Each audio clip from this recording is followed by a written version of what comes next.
Hi, in this video we are going to discuss about software development life cycle. What are all the different phases will be there, how the process in real time, who are the different people going to involve in our project, right from beginning of the project to ending of the project, how the things will happen in real time, and what are all the different interview questions they may ask in the interview on SDLC, software development life cycle. Okay, let's start. There are 6 phases are there to develop a application or to deliver a application to the client.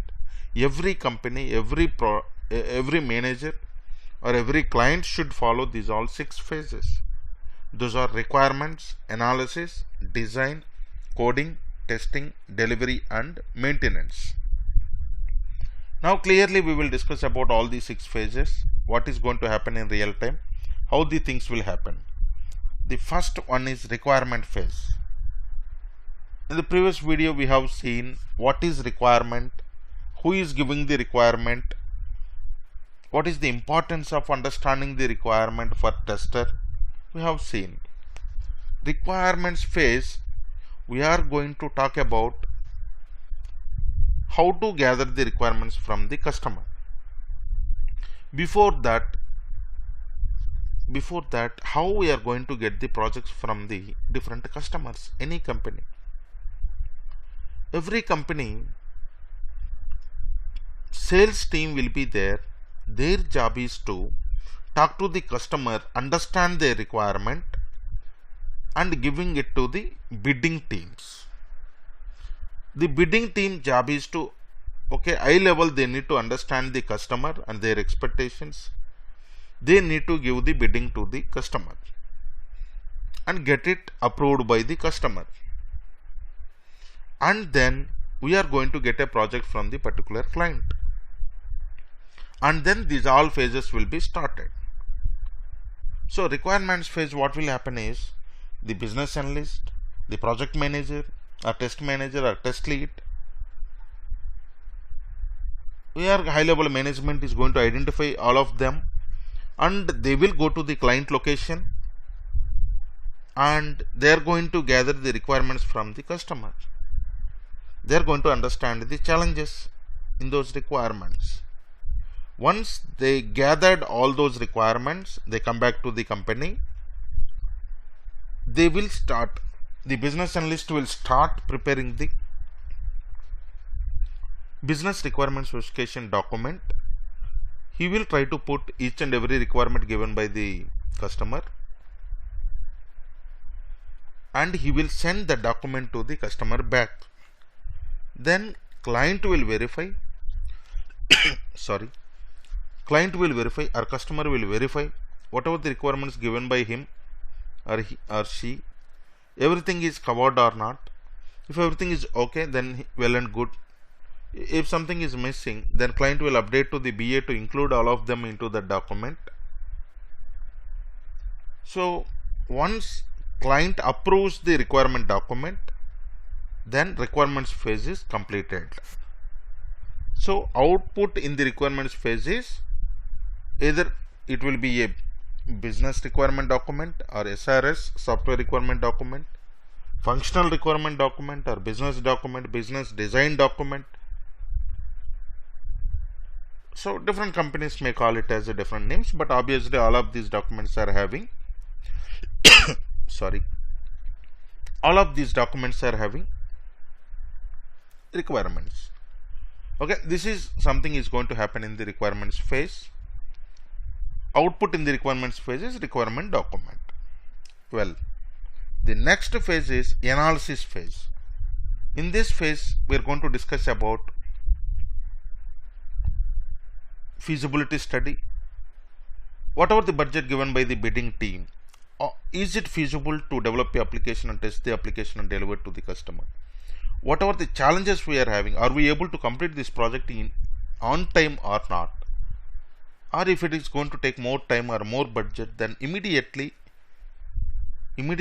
our management is going to update to the customer. Because of these are all so and so challenges, we may not able to complete this project in so and so time or so and so budget. So that is something going to happen in the feasibility study phase in the part of analysis.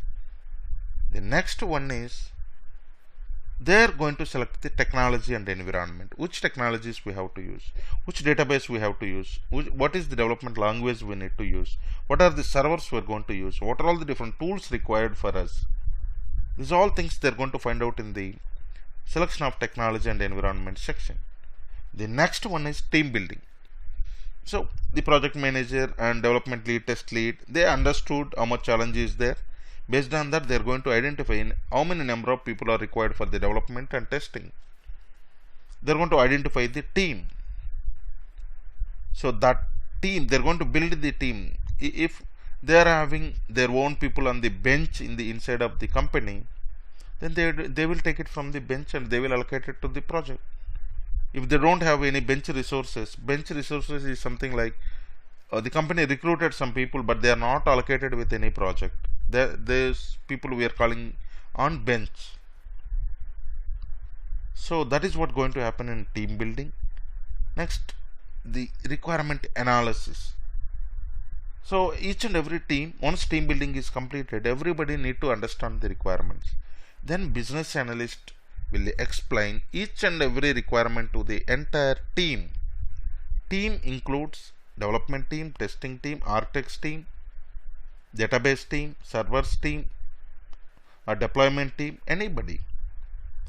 So based on the requirement analysis, the business analyst will explain each and everything to the entire team. Based on that, everybody will understand the requirements. And each and every team, they need to prepare their own understanding document. The project manager or their respective lead will verify that and send it to the client to build confidence to the client that entire team understood the requirements. And then the planning phase is going to start. We are going to plan the activities like what is the development plan, what is the testing plan, how much time it is going to take for the development to complete it, how much time testing is going to complete it. The project manager will prepare a plan with the help of development lead and test lead. They include both the plans and they will send it to the client for approval.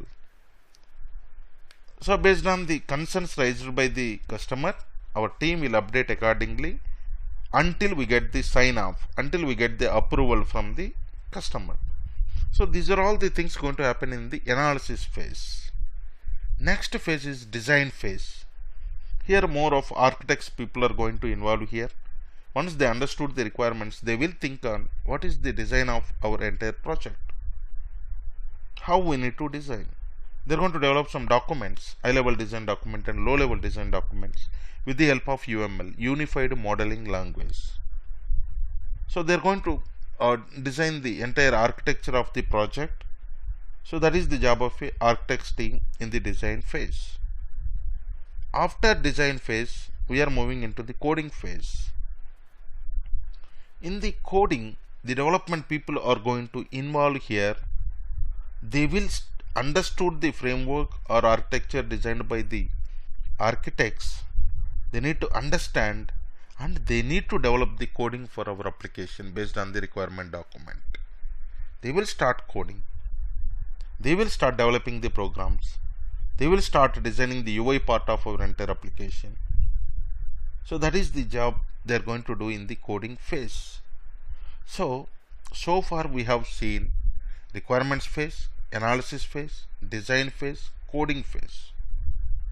In these all phases, in the interview they may ask you questions. What is a requirement document? Who will prepare it in your project? What will be there in the requirement document? Who will go to the client location? What is the exactly process going to happen in the beginning of a project? What is the job of a business analyst? What is the job of a architect? When the project manager is going to enter into the picture, how you are building the confidence to the customer on his requirements. Example is understanding document we are preparing. Based on that, we are giving confidence to the customer that entire team understood the requirements. What is the job of a architects? What is the job of a development team? So what is the output in the requirements phase? What is the output in the analysis phase, design phase, coding phase? All these things we have discussed very clearly. So now I hope you are in the position to answer any question until coding phase. Okay, so these are all the questions in the interview they may ask.